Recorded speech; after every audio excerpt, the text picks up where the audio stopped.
Aujourd'hui, c'est un jour spécial, c'est un jour particulier dans l'écosystème crypto-monnaie. L'écosystème crypto-monnaie, pourquoi? Parce que tout le monde dans cet écosystème connaît au moins une crypto-monnaie qui est le Bitcoin. Quand les médias aujourd'hui parlent des crypto-monnaies, on parle au moins du Bitcoin. Le Bitcoin qui est aujourd'hui à 34 000 dollars a une histoire particulière et qui est donc l'histoire de la blockchain en général. Donc, pour comprendre justement cette histoire, il faut remonter à cette date particulièrement. Nous sommes le 31 octobre aujourd'hui, qui est une date spéciale dans l'écosystème crypto-monnaie parce que c'est là où les choses vont commencer. On va donc remonter un peu dans cette histoire pour vous permettre de comprendre réellement ce qui a été pensé, ce qui a été proposé à cette date-ci pour qu'on soit là où nous sommes aujourd'hui. Beaucoup de choses ont avancé depuis cet instant jusqu'à maintenant, mais c'est toujours important de comprendre l'origine. Quand vous ne savez pas où vous allez, sachez au moins d'où vous venez. Donc pour ceux qui ne savent pas où ils sont en train de naviguer dans cet écosystème crypto-monnaie, sachez au moins d'où vous venez, d'où cet écosystème vient, d'où la crypto-monnaie vient. Donc le 31 octobre 2008 particulièrement, le white paper du Bitcoin était relâché. Ce white paper voyait le jour et était donc présenté au grand public.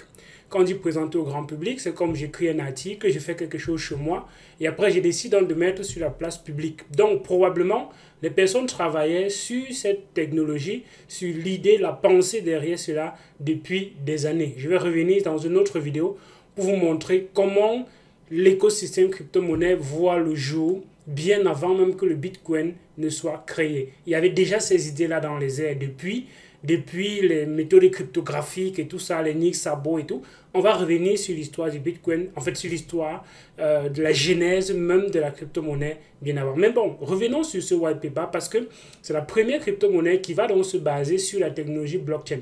Et c'est pour ça qu'on dit que le Bitcoin n'a rien de particulier si ce n'est cette technologie-là. Parce que des personnes avant avaient créé déjà des versions du Bitcoin, mais qui n'étaient pas décentralisées, qui étaient centralisées. Donc la blockchain est venue apporter une perle rare, la décentralisation à cet écosystème.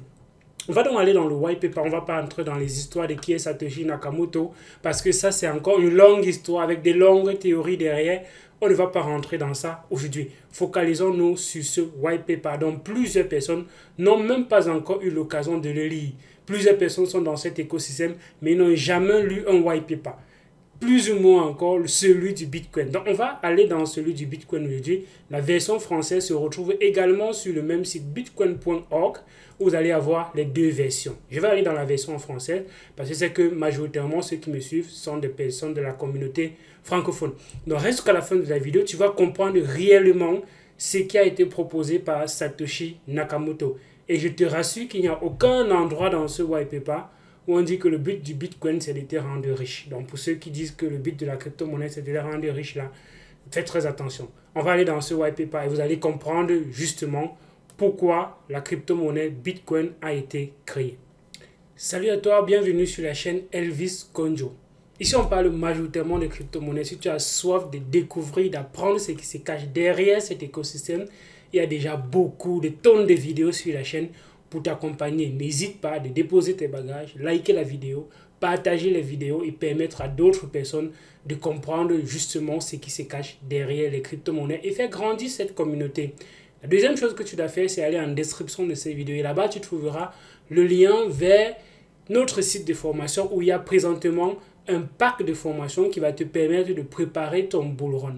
Ce pack de formation n'est pas conçu uniquement pour le bull run. Même avant le bull run, après le bull run, ça va comprendre des stratégies que vous pouvez implémenter dans n'importe quelle période. Mais on a fait ce pack spécialement pour cette période-ci parce qu'on sait que le bull run arrive.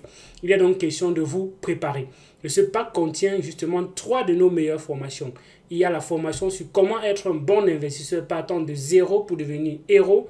La deuxième formation, ce sont 10 stratégies qui vont te permettre d'optimiser ton portefeuille, que tu sois un grand portefeuille, petit portefeuille. Il y a des stratégies qui varient en combinant plusieurs types d'écosystèmes avec beaucoup d'autres choses que tu peux comme ça joindre pour avoir un bon portefeuille. La troisième chose, c'est la troisième vidéo, la troisième formation. C'est comment tu te prépares dans ce bull run. Et oui, le bull run a une façon de se préparer. Comment est-ce qu'on se prépare avant, comment on se comporte pendant, comment on se comporte après. Ces 3 formations-là, c'est le cocktail dont tu as besoin pour justement être de ceux qui vont rire quand le bull run sera terminé.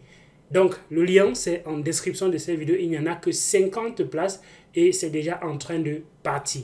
Venons donc sur le white paper du Bitcoin. Le Bitcoin qui a été proposé par Satoshi Nakamoto, dont on ne va pas entrer derrière. Qui est-il? C'est pas ça le but. Mais lisons-le et comprenons réellement ce qui se cache. Une version d'un système de paiement purement peer-to-peer. Il faudrait comprendre les mots parce qu'ici, le sens des mots est particulier. Quand on dit peer-to-peer, ça veut dire de particulier en particulier. Donc, de toi en moi, sans une autre personne au milieu. Donc, c'est vrai que dit un peu qu'il n'y a personne au milieu, les gens vont poser la question de savoir, et les validateurs qui sont au milieu? Non, les validateurs qui sont au milieu ne peuvent pas empêcher une transaction. Un validateur ou bien un mineur va simplement prendre une transaction, vérifier que tout est correct. Correct dans quel sens? C'est-à-dire, tu as le montant que tu veux envoyer, les adresses, ainsi de suite, et il va donc envoyer aussi simple que ça. Il n'a pas le droit d'annuler ta transaction. Donc, en réalité, ta transaction se fait de toi à la personne qui reçoit et au milieu, on vérifie simplement que ce que tu es en train de faire est correct dans le sens où tu détiens effectivement ce que tu es en train d'envoyer. Aussi simple que ça. C'est pour ça qu'on utilise le mot peer-to-peer, de particulier en particulier, qui permettrait donc des paiements en ligne directs d'une partie à l'autre sans passer par une institution financière. C'est bien ça dans le white paper. Donc le but, c'est ce que j'ai expliqué tantôt, de faire des transactions sans avoir des institutions au milieu, comme la banque ou bien les gouvernements pour contrôler quoi que ce soit au milieu. Les signatures digitales fournissent une partie de la solution. Donc les signatures digitales, c'est-à-dire quand vous allez faire une transaction, il faudra signer la transaction. Mais les principaux bénéfices sont perdus. Les principaux bénéfices sont perdus si un tiers de confiance est encore nécessaire pour éviter un double spending, donc un double paiement. Par exemple, j'ai une crypto-monnaie, j'ai un bitcoin dans mon portefeuille. Si à l'instant T, j'envoie un bitcoin à 2 adresses, ça c'est ce qu'on appelle justement une dépense double paiement. Donc j'utilise la crypto-monnaie 2 fois. Et c'est ça le plus gros problème, la plus grosse difficulté dans l'écosystème crypto-monnaie. Et c'est là où ils vont maintenant proposer quelque chose de génial. Nous proposons donc une solution au problème de la double dépense en utilisant un réseau de peer-to-peer. Le réseau horodaté, donc un réseau horodaté, ça veut dire tout simplement que c'est un réseau dont on va archiver tout à une date. Donc il y a une date et cette date évolue et ne peut pas rentrer. D'accord? Donc tout à une date. C'est ce qu'on appelle donc en anglais le timestamp system, donc un système qui est horodaté où tout élément dans le système a une date. Les transactions, donc le réseau horodate les transactions en les hachant en une chaîne continue de preuve de travail. Donc on va donc hacher les transactions. Hacher les transactions, ça veut dire tout simplement, on va crypter ces transactions, on va encoder ces transactions-là et avoir maintenant une seule chaîne de caractères qui représente justement une tonne de ce que nous avons mis dans une transaction. Je prends une transaction, j'envoie à Pierre, j'envoie à Paul, j'envoie à ci, ainsi de suite. On va hacher cette transaction-là et avoir un seul élément qui représente cette transaction. Si quelque chose change dans cette transaction, cet élément en haut ne sera plus vérifiable. C'est ce qu'on appelle donc un hash. Le hash peut donc être la preuve pour vérifier que quelque chose est correct. Je t'envoie un fichier, tu veux vérifier que le fichier que je t'ai envoyé, c'est le fichier original qui n'a pas les virus à l'intérieur. Je hache le fichier et je t'envoie donc le code, le hash de ce fichier. Quand tu reçois le fichier, tu haches encore le fichier et tu dois normalement retrouver le même code que je t'ai envoyé, la même chaîne de caractères que je t'ai envoyé.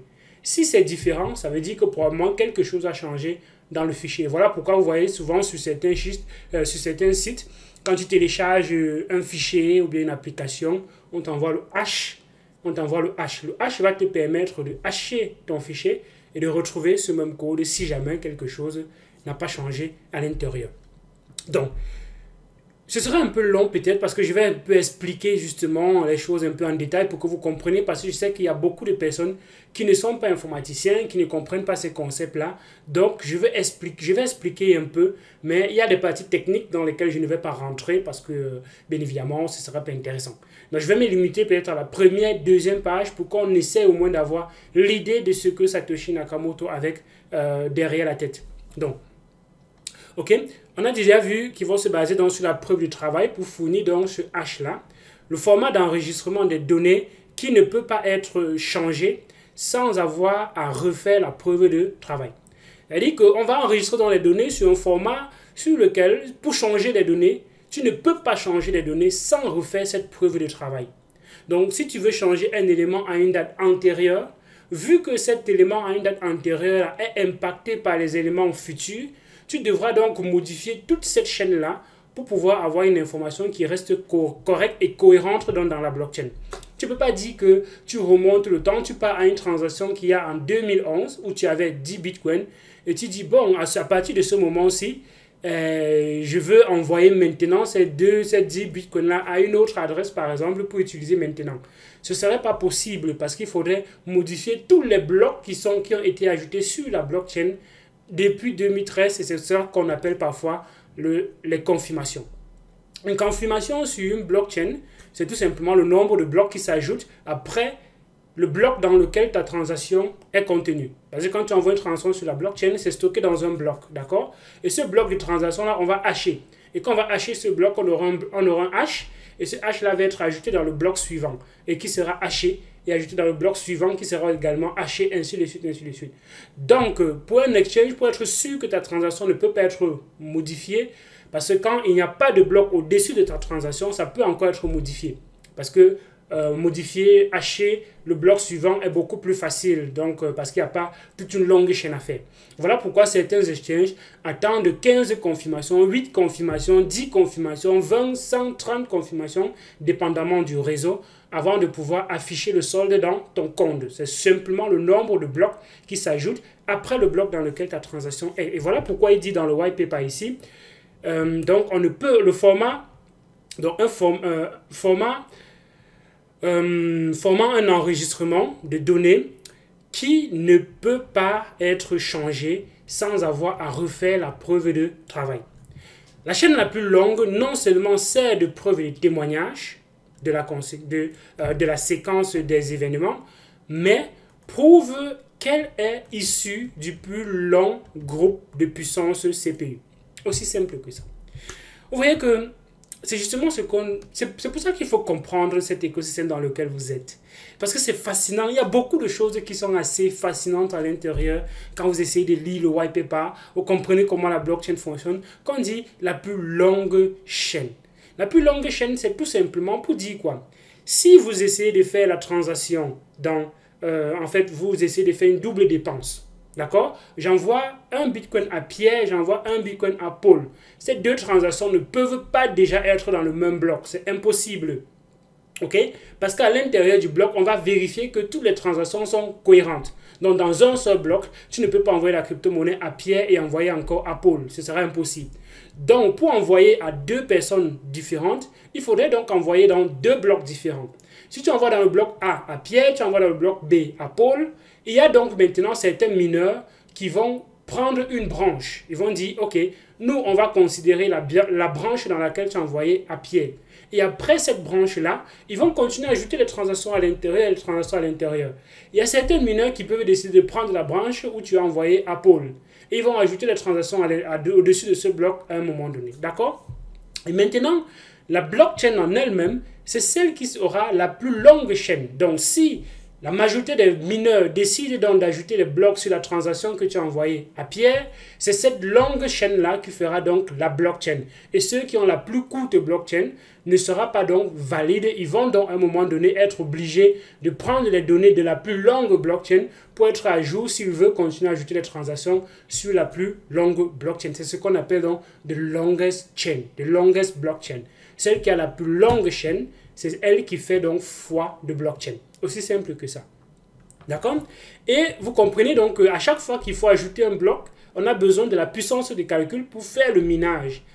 Et c'est pour ça qu'on a besoin du CPU. Bien que maintenant, ce qui est beaucoup plus utilisé, ce sont les GPU. Ce sont pas les GPU, ce sont les ASICs. Les ASICs, ce sont certains appareils particulièrement conçus pour le minage.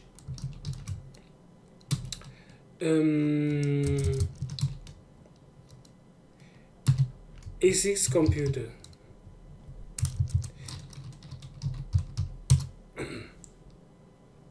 ASIC, Application Specific Integration Circuit. Donc ce sont certains types de processeurs qui sont conçus pour des tâches bien précises. Les ASICs, c'est conçu pour les tâches bien précises. Donc ce sont plus les CPU qui sont utilisés aujourd'hui, ce sont beaucoup plus les ASICs qui sont utilisés pour miner. Mais bon, aussi longtemps que la majorité de la puissance du CPU est contrôlée par des nœuds non participants à une attaque du réseau, ils engendrent donc la plus longue chaîne et surpasseront les attaques. Vous voyez? Donc, ici, c'est pour dire simplement que la majorité de la puissance, si la majorité de la puissance du réseau est dédiée à faire des transactions qui sont correctes, alors c'est cette majorité-là qui restera donc la chaîne la plus valide. Ça veut tout simplement dire quoi? Que si la majorité des mineurs aujourd'hui décide donc de faire une attaque sur la blockchain, alors cette blockchain-là qui sera donc concentrée par la majorité de la puissance fera foi de blockchain. Aussi simple que ça. Aussi simple que ça.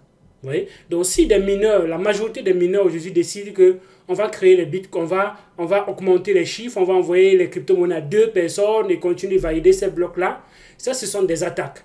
Et si la majorité du réseau est donc d'accord avec cela, alors la blockchain sera donc majoritairement sera utilisée pour du faux. Aussi simple que ça. Donc ça dépend simplement de la puissance qui est utilisée. Si la puissance, c'est pour ça qu'il dit très bien ici, aussi longtemps que la majorité de la puissance du CPU est contrôlée par des nœuds non participant à une attaque du réseau. Donc les nœuds qui ne participent pas à une attaque du réseau, c'est-à-dire qui sont là pour faire des trucs propres. Si c'est la partie majoritaire de la blockchain, alors ils engendrent donc la plus longue chaîne et surpasseront les attaquants. Ça veut dire que si la majorité est correcte, est bien, et que la minorité n'est pas correcte, alors c'est la majorité qui gagne. Aussi simple que ça. Le réseau en lui exige donc une structure minimale. Les messages sont diffusés au mieux et les nœuds peuvent quitter et rejoindre le réseau à leur gré. On ne te demande pas que tu es obligé d'être dans le réseau à chaque fois. Non, tu peux quitter le réseau quand tu veux et tu peux revenir quand tu veux. Dès que tu reviens, s'il y a des blocs qui ont été ajoutés, tu télécharges simplement la blockchain, tu te mets à jour avant de continuer. Tu ne vas pas partir de là où tu étais avant de partir et continuer de là. Non, ce que ta chaîne ne sera pas valide parce qu'il y a déjà une plus longue chaîne qui aura été créée, qui aura été continuée après toi. Ok? Au mieux, et les nœuds peuvent quitter à leur gré en acceptant la plus longue chaîne de preuve de travail créée en leur absence. Donc, j'ai continué même justement sans avoir lu la suite. Mais bon, voilà un peu le résumé. C'est ce qu'on appelle l'abstract. L'abstract, dans un article, ça permet de donner grosso modo l'idée générale de l'article. Donc, rien qu'avec cette idée générale, vous comprenez déjà plusieurs choses. La première chose, c'est l'objectif qui est de créer un système de paiement peer-to-peer décentralisé sans des intermédiaires comme les gouvernements et autres. Deuxième chose, c'est la plus longue chaîne, c'est la blockchain. La blockchain va donc permettre de mettre sur pied un format de stockage de données où on va hacher les informations et ces informations ne peuvent pas être modifiées sans refournir la preuve de travail. Ça, c'est la deuxième chose. La troisième chose, c'est la plus longue chaîne. La plus longue chaîne fera office de foi, fera donc office de blockchain quand plusieurs personnes sur le réseau ont cette longue chaîne-là, contribuent majoritairement à améliorer ou bien à sécuriser, à contribuer à contribuer simplement à ce que la blockchain puisse être fonctionnelle, alors ces personnes participent positivement. Et si la majorité participe positivement, alors la blockchain reste donc safe. Aussi simple que ça. Introduction. Ici, on va parler beaucoup plus d'Internet, le besoin d'avoir un système de paiement décentralisé. C'est basé sur la preuve cryptographique, comment les données ont été, comment. On va entrer un peu dans l'historique. Le coût des médiations augmente, le coût des transactions en limitant les montants minimum de transactions qui coûtent aussi la possibilité, en fait. De plus, il y a des coûts importants dans les pertes de capacité de faire des paiements irréversibles pour les services irréversibles. Par exemple, il est impossible de faire des transactions pour des services irréversibles alors que il faut des moyens de paiement irréversibles aussi pour des services irréversibles. Je te vends une formation, par exemple. Tu prends ma formation et après un mois, tu me dis que ma formation n'était pas de bonne qualité, que je dois te rembourser. Mais la formation est déjà dans ton cerveau. C'est déjà là. Je te vends un PDF. Je te vends un livre PDF, par exemple. OK? Dès que tu finis le paiement, je t'envoie le livre PDF. Après, tu me dis que non, tu n'as pas aimé le PDF et tu veux que je te rembourse, mais il y a eu des soucis et tu veux que je te rembourse. Qu'est-ce qui me garantit que tu n'as plus le PDF? Tu achètes une œuvre numérique, par exemple, tu fais un paiement. Comment est-ce qu'on peut annuler un paiement d'une œuvre numérique? Tu as fait une copie, probablement. Tu as une copie. Donc ça, ce sont les transactions, ça, ce sont les choses qui sont irréversibles. Et c'est ce qu'on dit ici, pour les services irréversibles, il faut aussi des paiements irréversibles. Et c'est ce qui n'existait pas. C'est ce qui n'existe pas. Et voilà pourquoi on a fait la blockchain de cette façon-là. Qu'il n'y a pas de moyen de paiement, qu'en fait, que ce ne soit pas réversible. C'est irréversible. Donc, avec la possibilité de réversibilité, la nécessité de la confiance s'étend. Parce que quand il y a la possibilité d'annuler les transactions, il y a donc une notion de confiance qui est assez forte. Quelqu'un achète quelque chose, tu peux aller à la banque te plaindre et la banque annule la transaction, bien que la transaction soit déjà été faite. Bien que la transaction ait déjà été faite, soit déjà faite. Si la transaction est déjà faite, tu peux aller à la banque demander qu'on annule cette transaction et c'est possible. Et on va donc annuler une transaction sur quelque chose et la personne qui est de l'autre côté n'a ni l'article ni l'agent. Toi, tu as l'article et tu as l'agent. Et c'est ce qui justement m'est arrivé et je vais vous expliquer dans une vidéo. J'ai fait une transaction pour un service à quelqu'un. Après quelques temps, ma banque bloque mon compte pour vérifier la transaction. Et pendant que le compte est bloqué, cette transaction qui arrive, que j'avais déjà vu arriver dans mon compte, est annulée. Et le service que j'ai offert à cette personne-là, la personne a déjà consommé le service, le produit, c'est déjà chez lui. Et la banque a encore annulé la transaction, dont l'argent revient encore chez lui. Et je n'ai pas de contact avec la personne. Je ne connais pas la personne. Je n'ai aucun moyen de contacter la personne parce que je n'ai pas son contact. Donc, il y a ce genre de choses qui arrivent et c'est là où vous comprenez la nécessité d'avoir un système irréversible. Parce que si c'était irréversible, dès que l'argent arrive, s'il n'est pas satisfait, il faudrait qu'on trouve un accord et que ce soit moi maintenant qui lui refasse le remboursement. Après qu'on se soit accordé. Et moi maintenant, je vais faire le remboursement. C'est vrai que dans certains services, quelqu'un peut dire, bon, en fait, si par exemple tu te fais voler et que tu as peut-être quelque chose sur la tempe là, et on te dit peut-être faire un transfert, tu peux faire le transfert et aller à la banque demander qu'on annule parce que tu l'as fait sur le coup de la pression. Là, ça peut être utile d'avoir des transactions qui sont réversibles d'une certaine façon. C'est vrai qu'il y a du bon et du moins bon dans tout système. Le système avec la possibilité d'annuler les transactions a ses avantages. Le système avec la possibilité de ne pas annuler les transactions, de ne pas faire en sorte que les transactions soient annulées, avortées, soient refaites, a également ses avantages. Ça a également ses avantages. Donc, un certain pourcentage de fraude est accepté comme inévitable. C'est ce qu'on appelle donc tolérance aux fraudes. Il y a ce qu'on appelle par exemple les Bayesian méthodes, les BFT, les BFT, qui sont des méthodes ce sont des algorithmes qui acceptent un certain niveau de tolérance, qui tolèrent un certain niveau de faute. Ce sont des systèmes fault tolerance qui vont dire, s'il y a X% d'erreurs, s'il y a X% de choses qui ne sont pas correctes, de fraude, on peut accepter. Mais au-delà d'un certain seuil, on n'accepte pas. Donc, le système de Satoshi Nakamoto est effectivement aussi basé là-dessus. Les coûts et les incertitudes des paiements peuvent être évités par la présence de l'argent physique, mais un mécanisme existe pour les paiements à travers les canaux de communication sans des tiers de confiance. Ok. Le besoin est d'avoir un système de paiement électronique basé sur la preuve cryptographique au lieu de la confiance. Donc, on n'a pas besoin de se baser sur la confiance des êtres humains parce que les êtres humains ont déjà montré leurs limites, permettant à deux parties volontaires de réaliser entre elles des transactions sans besoin d'un tiers de confiance. Les transactions incalculatoirement incommodes à y reverser protégeraient les vendeurs de la fraude. Et le mécanisme habituel de dépôt pourrait être aisément implémenté pour protéger des acheteurs. Ok. Dans ce papier, nous proposons donc une solution au problème du double dépense, donc de la double dépense, en utilisant des serveurs horodatés distribués de pair-to-pair afin d'engendrer circulatoirement la preuve de la chronologie des transactions. La preuve de la chronologie des transactions. C'est ça le but. On veut savoir quelle transaction est arrivée à quel moment. Après ça, il y a eu quoi? Le flot de l'argent, ainsi de suite. La crypto-monnaie permet justement d'avoir ce flot de l'argent. Et c'est ce que la banque fait. C'est le registre des transactions. La banque, elle a simplement pour stocker le registre des transactions. Elle stocke qu'il y a eu ça, il y a eu ça. À tel moment, tu avais tel montant. Et c'est ça qu'on appelle ton relevé bancaire. Aussi simple que ça. Le système est sûr tant que les nœuds honnêtes contrôlent collectivement la plus grande puissance. Ok, une transaction. On va pas rentrer dans tous ces détails parce que ça devient déjà un peu technique. Nous définissons une pièce de monnaie électronique comme une phrase de signature électronique. Donc, une pièce de monnaie électronique, la monnaie, est une phrase de signature électronique.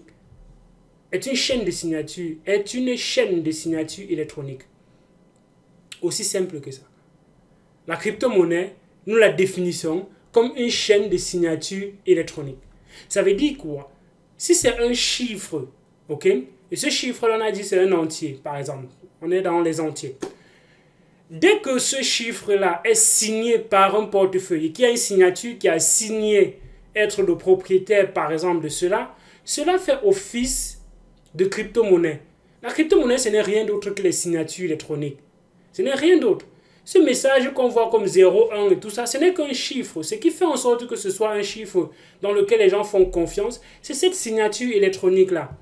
Et le fait que le système qui est mis sur pied, qui crédite ces chiffres-là, c'est un système qui est correct. C'est un système qui est vérifié. C'est un système qui n'est pas fraudable, qui n'est pas manipulable. C'est donc l'algorithme qu'on appelle le core du Bitcoin, le Bitcoin Core. Le Bitcoin Core définit comment ces chiffres-là sont créés. Et on va le voir peut-être par la suite, parce que si on va dans tous les détails, ce white paper sera tellement long, mais ça va vous permettre justement de comprendre pourquoi est-ce qu'on l'a créé. Parce que quand vous ne comprenez pas ce dans quoi vous êtes, c'est difficile d'expliquer à quelqu'un d'autre. C'est difficile de développer même des convictions là-dessus. C'est difficile de savoir quel est votre but dedans. Pourquoi est-ce que ça existe même? Pourquoi? Mais quand vous comprenez le white paper et que vous comprenez comment ça fonctionne, pourquoi les gens sont autant excités de par le monde entier par rapport à cela, vous comprenez pourquoi c'est peut-être quelque chose dans lequel vous devez être. Chaque propriétaire transfère donc la pièce au suivant en signant le hachage. Donc on va simplement hacher l'information et vous allez signer. On va hacher une information, un chiffre qui va être fait automatiquement par le système qui va donc proposer le hash. Et vous allez simplement signer ce hash-là. De la transaction précédente, donc ça contient le transfert en signant le hachage de la transaction précédente. Donc on va prendre le hash de la transaction précédente. La clé publique du prochain propriétaire. Donc, on prend la clé publique du prochain propriétaire et en ajoutant tout ceci à la fin de la pièce. Donc, on va prendre ces informations-là. Le hash du précédent bloc. On prend le hash de la clé privée du récipiendaire et on ajoute quelques informations. On va ajouter quelques informations, tout cela. Et on va maintenant hacher. Et quand on va hacher cela, on va te proposer de signer cette transaction. Et quand tu vas signer la transaction, tu seras donc en train d'ordonner la dépense. Tu seras donc en train de dire, ok, cette dépense qui est faite, c'est moi qui l'ai fait. Ok? Tu es en train d'ordonner la modification de ce chiffre-là.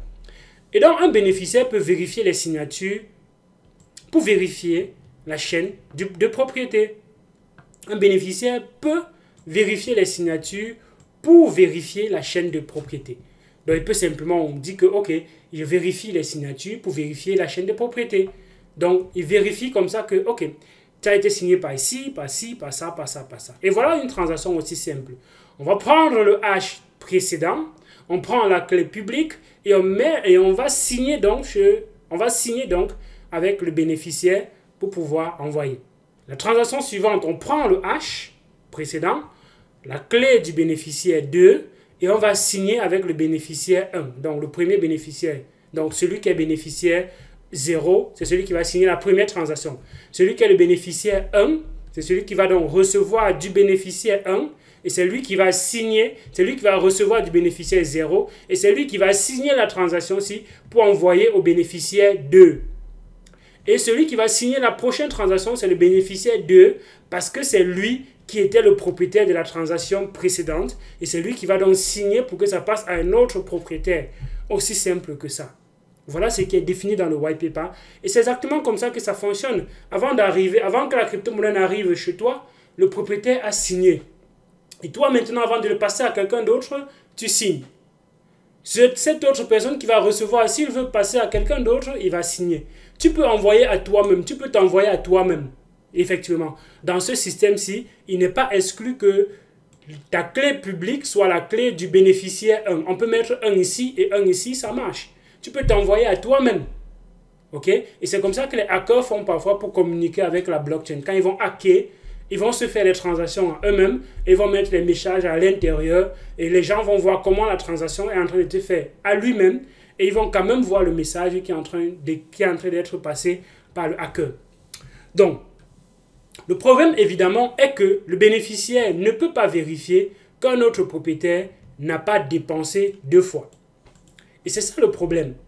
Là, présentement, quand tu as une transaction, quand tu es bénéficiaire, comment tu peux vérifier que la transaction que tu es en train de recevoir n'a pas été signée par n'a pas été envoyée à 2 personnes différentes? Et c'est ça le problème. Et on va donc voir comment ils vont donc résoudre cela. Une solution commune est d'introduire une autorité de confiance. Donc oui, si on met quelqu'un ici au milieu qui va dire « Ah non, non, toi tu as déjà signé ceci, comment tu vas encore envoyer à quelqu'un d'autre ?» Ça, c'est la première solution. Ou un émetteur de monnaie qui vérifie que chaque transaction concernant le bloc double dépense, Après chaque transaction, la pièce doit être renvoyée à l'émetteur de monnaie pour émettre une nouvelle pièce. Et seules les pièces émises par l'émetteur sont réputées non dépensées 2 fois. Donc les seules pièces que tu as émises et qui ont été signées une fois sont des pièces qui peuvent être dépensées par la suite. Mais ce sont des pièces qui sont réputées non dépensées 2 fois. Le problème avec cette solution est que le destin de tout un système monétaire dépend donc de la société qui émet la monnaie. Avec chaque transaction devant passer par elle, juste comme une banque. Aussi simple que ça. Nous avons besoin d'un moyen pour le bénéficiaire de savoir que les précédents propriétaires n'ont pas signé les transactions précédentes. Pour nos fins, la transaction effectuée le plus tôt est celle qui compte. Ainsi, nous ne prêtons pas attention aux tentatives suivantes de double dépense, ainsi de suite. On va se limiter simplement à la dernière transaction. C'est celle qui est la plus importante. Okay? Et dans le modèle d'émetteur central, le dernier était au courant de toutes les transactions et déciderait donc qui arriverait en premier. Pour accomplir donc de pareilles tâches, sans un tiers de confiance, les transactions doivent être annoncées publiquement. Donc les transactions doivent être annoncées publiquement. Et ça revient justement à ce que j'avais expliqué dans une vidéo, le Bitcoin pour les nuls. Okay? Si je veux donc faire en sorte je veux faire qu'un système, il n'y ait pas une double dépense, je vais donc mettre ce qu'on va donc appeler une place d'annonce. Dès que quelqu'un veut faire une transaction, il va donc annoncer publiquement que oui, je veux faire une transaction. Voici la transaction que j'ai faite de telle adresse à telle adresse. Donc, c'est les systèmes existants déjà dans des systèmes anciens. Et c'est pour ça qu'il a mis ça en référence, où il va expliquer justement, où il y a un article qui explique ça. Et nous avons donc besoin d'un système pour les participants de s'accorder sur une historique unique dans l'ordre dans lequel elle fut reçue. Le bénéficiaire a besoin donc de la preuve qu'au moment de chaque transaction, la majorité des nœuds étaient en accord quelle a été la première transaction reçue. Et c'est là où le système va commencer à se mettre en place. On va commencer à mettre maintenant des solutions pour résoudre ce problème dont on a parlé tantôt. On va donc mettre sur pied justement le système de preuve de travail. Le système de preuve de travail vient donc résoudre ce problème de double spending. Parce que quoi? Pour pouvoir dépenser, tu dois annoncer, donc tu mets ta transaction dans ce qu'on va appeler donc le mempool. Et ce mempool-là, on va prendre les transactions à l'intérieur, on va donc hacher. Hacher, ça veut dire, on va donc hacher et on va donc faire une preuve de travail pour trouver un nonce qui va donc valider ta transaction. Une fois qu'on va valider ta transaction, cette transaction est retirée du mempool et ajoutée dans le bloc. Une fois que c'est dans le bloc, c'est public. C'est comme si c'est annoncé à la partie publique que oui, voici la transaction a été ajoutée dans le bloc et vous pouvez la voir en fait. Donc ça rejoint les mécanismes qu'on a expliqués tout haut. Aussi simple que ça. Ça c'est implémenté de façon informatique les solutions qui existent déjà dans le monde réel. Donc, cette solution qui existe dans le monde réel, qui consistait à dire, chacun va venir à la place publique et annoncer qu'il a fait une transaction, voilà comment on implémente ça au travers de la blockchain. Voilà comment on implémente ça au travers des ledgers décentralisés, où chacun a une copie de la blockchain. Une fois qu'on ajoute quelque chose à l'intérieur, tout le monde qui a la copie va donc pouvoir se mettre à jour et recevoir cet historique des transactions et dire, ah, il y a quelque chose qui vient d'être fait, donc je me mets à jour. Il prend donc cet historique-là et dit, ok, maintenant j'ai l'historique, ainsi de suite, ainsi de suite. Il y a plusieurs types de participants dans la blockchain. Il y a ceux qui vont garder le livre et il y a ceux qui vont simplement miner sans garder le livre, par exemple. Il y a ceux qui vont faire les deux. Donc, il y a plusieurs types de personnes dans l'écosystème. Tu peux simplement être dans l'écosystème pour avoir le livre des transactions. Pour simplement avoir le livre des transactions. Il y a quelqu'un qui peut être simplement là pour valider les transactions. Il n'a pas besoin forcément de tout le livre, il a besoin simplement de l'ancien bloc, c'est tout. Parce qu'il sait que les autres blocs avant sont les blocs qui sont corrects, donc il a besoin du bloc le plus récent. Il va donc simplement valider les transactions pour ajouter un bloc dessus et publier, ainsi de suite, ainsi de suite. Il y a plusieurs types de personnes dans cet écosystème. Donc, on ne va pas rentrer trop en détail parce que ça va commencer à être technique. On va expliquer les CPU, on va montrer comment une transaction utilise le Merkle tree, donc comment on va hacher voilà, l'arbre de Merkle. L'arbre de Merkle qui stipule tout simplement que c'est un arbre binaire comme ça où un nœud a deux fils. Chaque nœud a deux fils. Et les nœuds qui n'ont pas deux fils, on va les compléter avec à chaque fois le même fils pour former un nœud donc complet, pour former donc un truc complet. Une fois que l'arbre de Merkle sera complet, on va coupler les transactions et on va hacher à des niveaux suivants. Donc on va coupler cette transaction et celle-ci, on va hacher à ce niveau. On couple ça et ça, on hache à ce niveau. Et après on prend le hash de ceci et de celui-ci, on hache au niveau suivant, ainsi de suite, jusqu'on va former maintenant le hash de la racine, le root. Cette racine-là, c'est ça qui va faire la racine du bloc et c'est ce qui va être ajouté dans le bloc suivant. Ainsi de suite, ainsi de suite. C'est justement comme ça que vos transactions sont stockées dans un bloc sur la blockchain. Ça suit justement l'arbre de Merkle. Ok? Comment est-ce que les adresses sont générées et tout ça et tout. On ne va pas rentrer dans ces détails parce que ça va justement utiliser des calculs algorithmiques avec les probabilités beaucoup avancées pour permettre justement d'arriver à un niveau où on va générer une clé qui a très peu de probabilité d'être régénérée par une autre personne, d'être utilisée par une autre personne. Et donc, les gens qui posent la question, est-ce que les adresses de Bitcoin ont une fin? Est-ce que... non. Il y a tellement d'adresses que même jusqu'à combien d'années on ne pourra pas générer. Même si on dit que chaque particule, chaque atome de l'écosystème a une seule adresse, il sera impossible de consommer toutes les adresses qui existent dans l'écosystème Bitcoin. Donc, il y a assez d'adresses qui existent parce que c'est... On parle combien de 256. 2 exposant 256, c'est beaucoup. Essayez de calculer, c'est tellement beaucoup. Et donc, la probabilité qu'il y ait des collisions est très faible. Bien qu'il y a des collisions qui peuvent exister, mais les probabilités sont très faibles. Donc, ça, c'est un petit exemple de comment est-ce qu'on va créer le système, comment ça marche, pour stimuler un peu comment ça va être exécuté, ainsi de suite, ainsi de suite. Donc, voilà un peu ce qui se résume dans le white paper. Ce qui va venir par la suite, c'est la technique.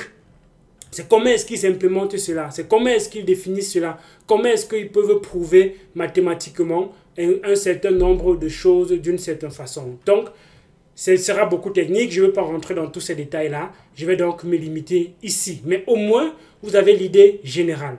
Quelle était l'idée générale de Satoshi Nakamoto? Donc l'idée d'irréversibilité, c'est quelque chose qui est pensé.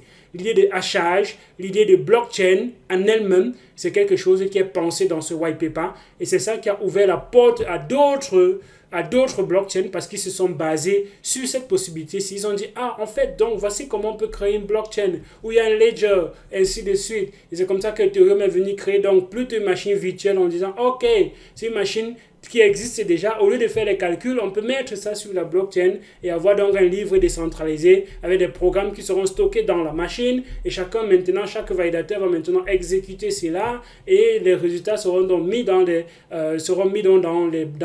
blocs et chaque personne peut avoir justement une copie de ces blocs là. Donc la machine virtuelle d'Ethereum, c'est un concept qui est aussi existant déjà. Comme j'ai dit tantôt, on ne recrée presque rien dans l'écosystème, on transforme.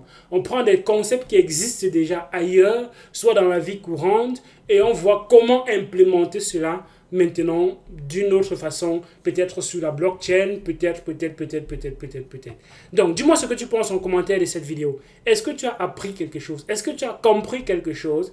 Qu'est-ce que tu penses justement maintenant du Bitcoin? Qu'est-ce que tu penses de l'idéologie qui est défendue dans ce white paper? L'idéologie qui est défendue par Satoshi Nakamoto, c'est d'être le propriétaire de ton argent. Quand tu as quelque chose, tu es la seule personne qui peut le déplacer parce que tu as la clé. Et la seule personne qui peut signer une transaction, comme on l'a expliqué ici, c'est le propriétaire de la clé. Tant que quelqu'un n'est pas propriétaire de cette clé, il ne peut pas signer la transaction.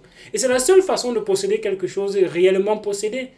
Parce que si tu possèdes quelque chose dont il y a une autre autorité qui a la possibilité d'annuler ce que tu possèdes, il y a des problèmes parce qu'il peut sortir des droits, des amendements par-ci, les textes par-là, et ainsi de suite. Et tu te vois déposséder de quelque chose que tu possédais. Mais par contre, si tu avais la clé, personne ne pourrait te déposséder de cela. Voilà pourquoi l'idéal est très fort. Vous n'avez vu nulle part quelque part où on vous a dit que vous serez riche si vous achetez la crypto-monnaie, ainsi de suite, ainsi de suite. Non, vous n'avez pas vu ça quelque part ici. Donc, les amis, faites très attention avec vos objectifs.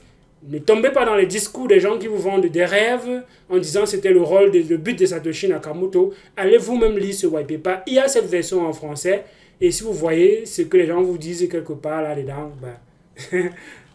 tant pis. Ok. Bon, les amis, je vais m'arrêter ici. Allez-en sur notre page Facebook, suivez-nous sur Telegram, sur WhatsApp. On a notre channel WhatsApp. Il y a le pack de formation que vous pouvez prendre et rester éduqué dans cet écosystème. D'ici là, portez-vous bien. Il y a d'autres vidéos sur la chaîne Elvis Konjo. Bonne fête du Bitcoin. Ciao.